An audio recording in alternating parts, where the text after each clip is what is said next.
Ladies and gentlemen, your moderator for tonight, Lord Jimsicle. Thank you. Good evening to you all. What you're about to witness is nothing of this earth. You are about to witness the final of the greatest superhero competition of all time. Tonight, we are going to be debating who is the greatest superhero of all time. Fighting for the two amazing finalists, we have Batman versus Dick Grayson. Batman versus Robin. Batman versus Nightwing. Batman versus Batman. Batman versus whoever the fuck you like, as long as he's called Dick Grayson. What you're about to witness is the battle between these two. Who is the greatest superhero of all time?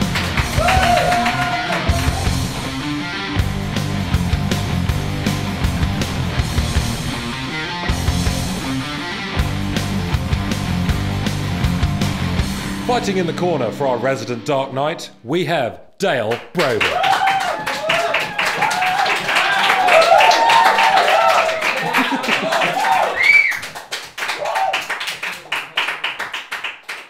And what kind of competition would this be without some fierce opposition? Defending Dick Grayson, we have Daniel Morgan.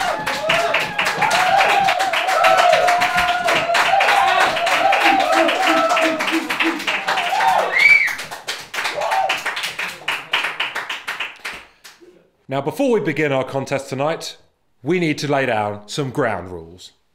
The first rule is each candidate will read out a 4-minute prepared opening statement about their character of choice. This will then be followed by a 2-minute retort, and then following that, we will have the 2-minute closing statement. Then after that, it's up to you. Considering the choice of characters here, the way I'm choosing who goes first is quite poignant. I'm going to flip a coin. Heads for Batman, tails for Dick Grayson. Let's see. Heads, it's Batman. Dale, step to the plate. Thank you, Lord Jimsicle. Batman. Batman is without a doubt a cultural icon. Whether it's the Adam West 1966 TV show, the Tim Burton 1989 films, the animated series, whichever of these you watched, including the Christopher Nolan epic trilogy, I'm almost positive not only you have watched them, but your grandparents have watched them, and your parents and your older siblings, your younger siblings. There is a Batman story out there for everyone.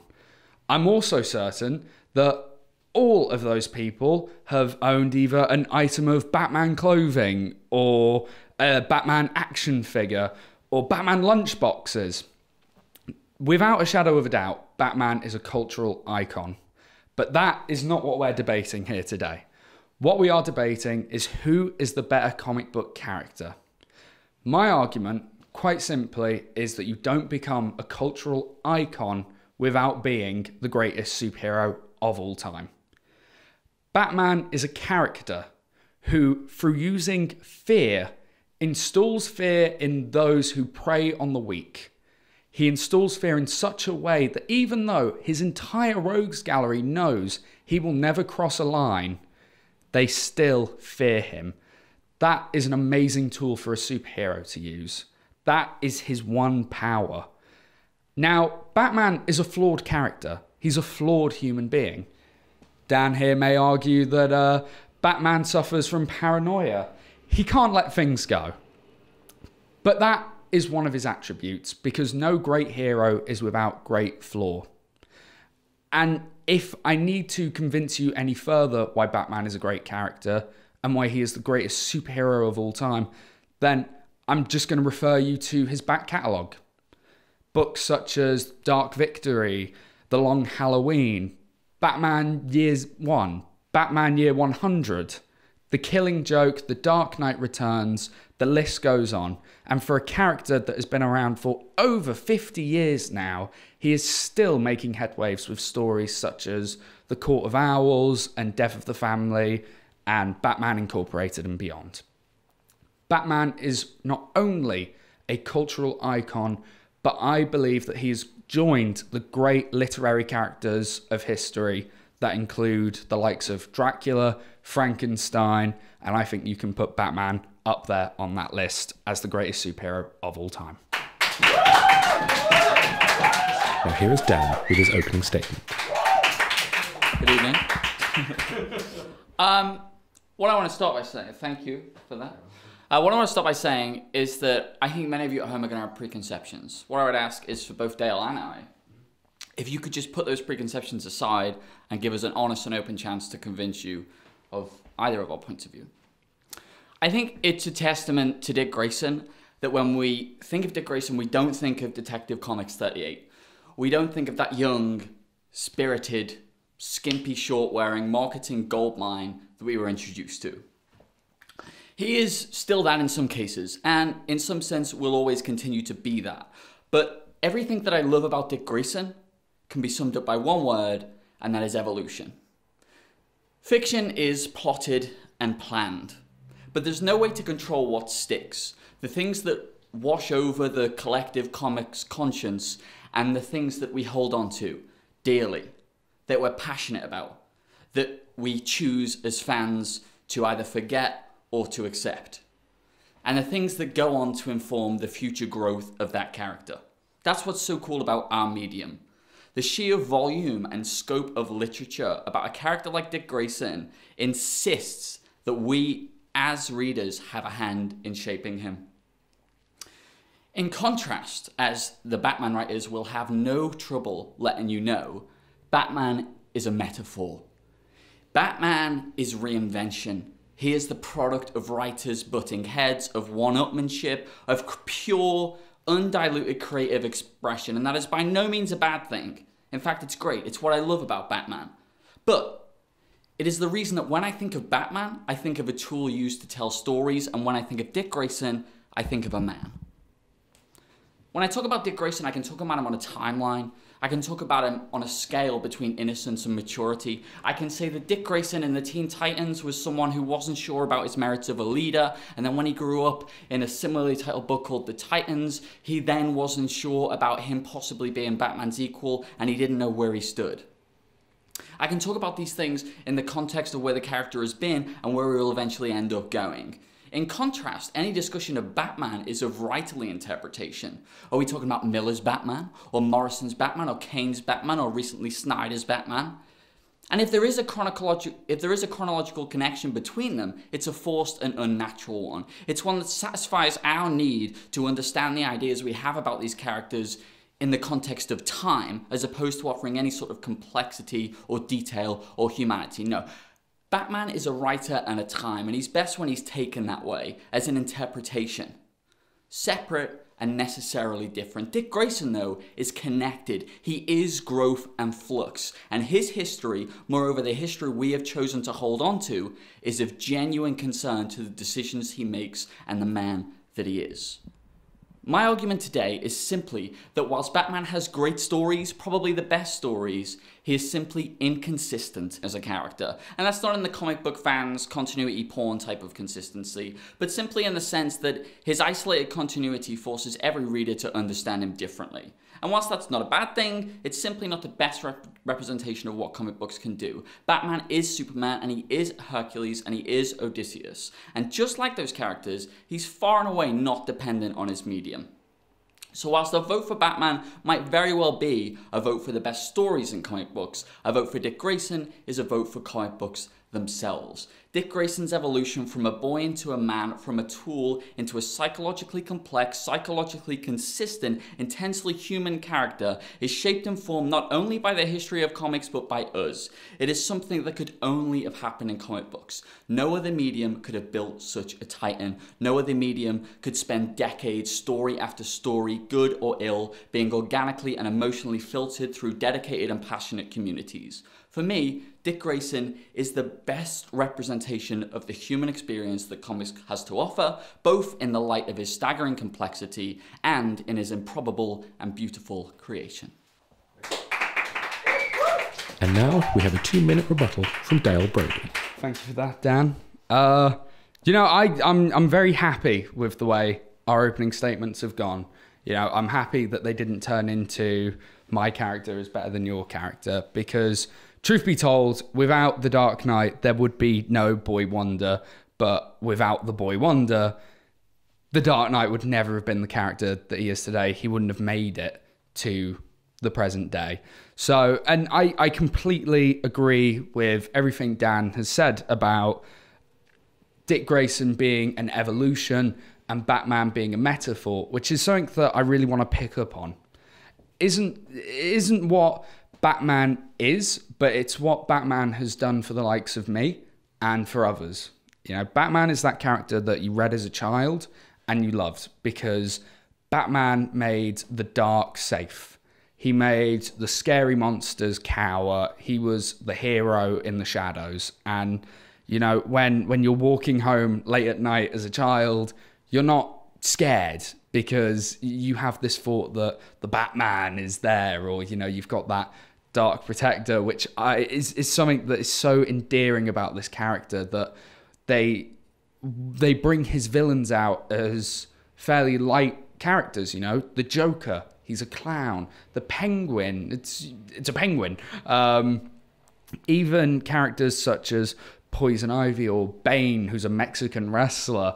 These are all, I wouldn't necessarily say kid-friendly, but they're more light. They're more pleasant than a bat. You know, a symbol of darkness and of fear that has connotations of Dracula and blood-sucking vampires. And what they've done is they've taken that fear and created a character that you love, that you think is amazing, and a character that you think will keep you safe. So is Batman a character that is shrouded in metaphor? Most definitely, but I think that is one of his most endearing qualities. And now we have a 2-minute rebuttal from Dan Morgan.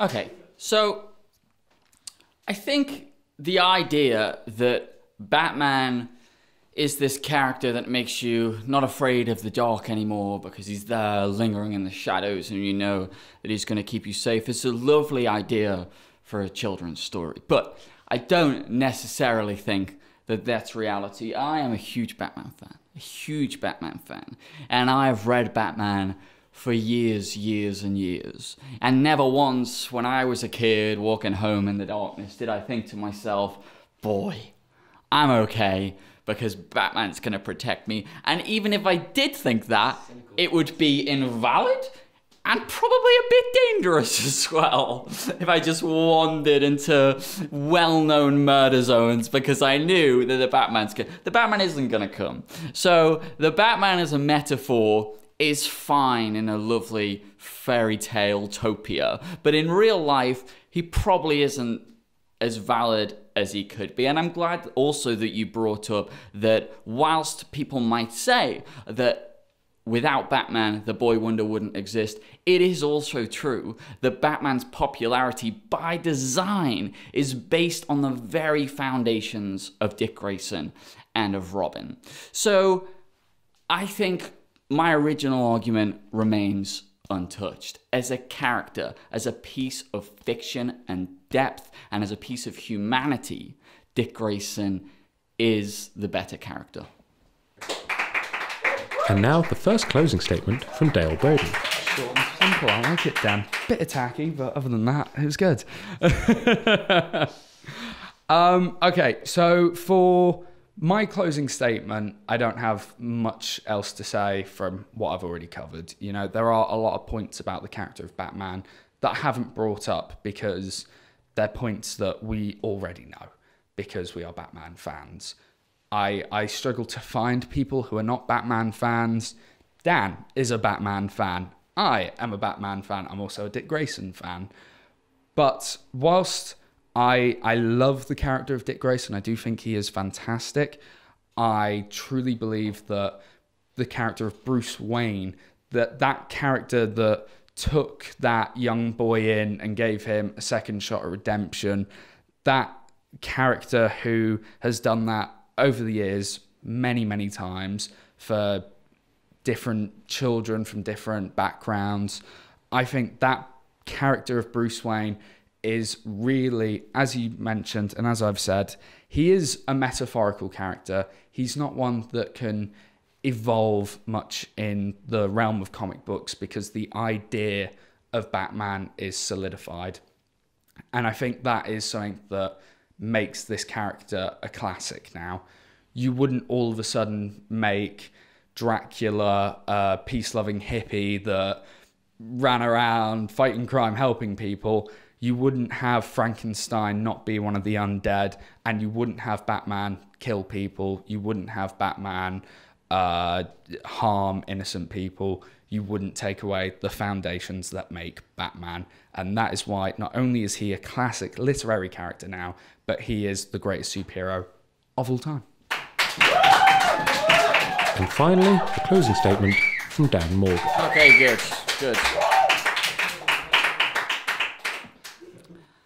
I've said before on this show that Dick Grayson is a fulfillment of the promise of Batman, and what I mean by that is twofold. Firstly, I mean that on purely fictional terms. Bruce Wayne raised Dick Grayson, to be better than himself, to be less selfish and less obsessive, less morally ambiguous, to instead physically embody the heroic condition whilst maintaining his humanity. Bruce Wayne did that.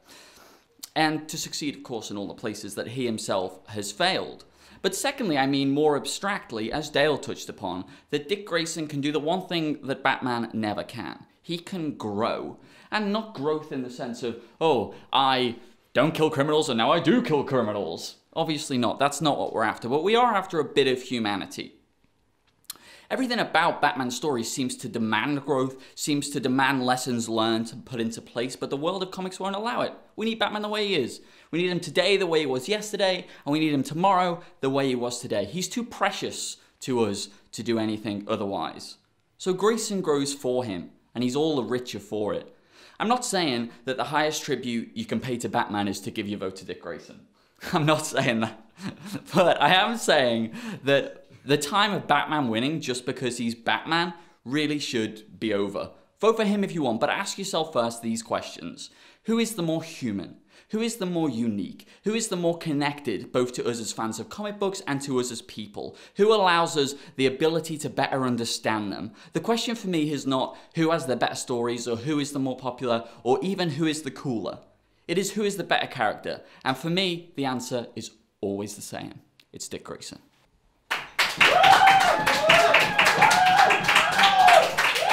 Thank you, gentlemen, very much.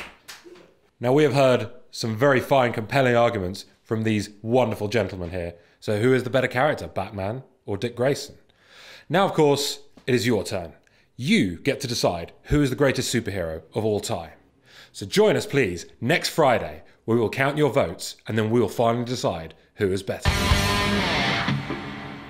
Okay, so that's the last of the Who Wins. It's finally over. I mean, we're going to do one more recap episode after this, but that is essentially it. And it's that from our set. This is the last thing we will record here.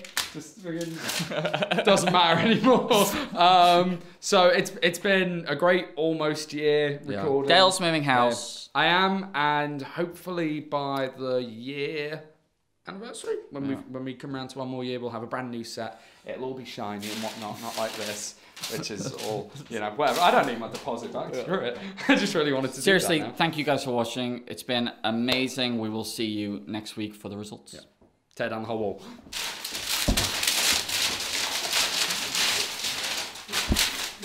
Yeah! And not that much shit came off the wall. It's not bad, is it? Oh shit, we forgot to record that. No, fuck.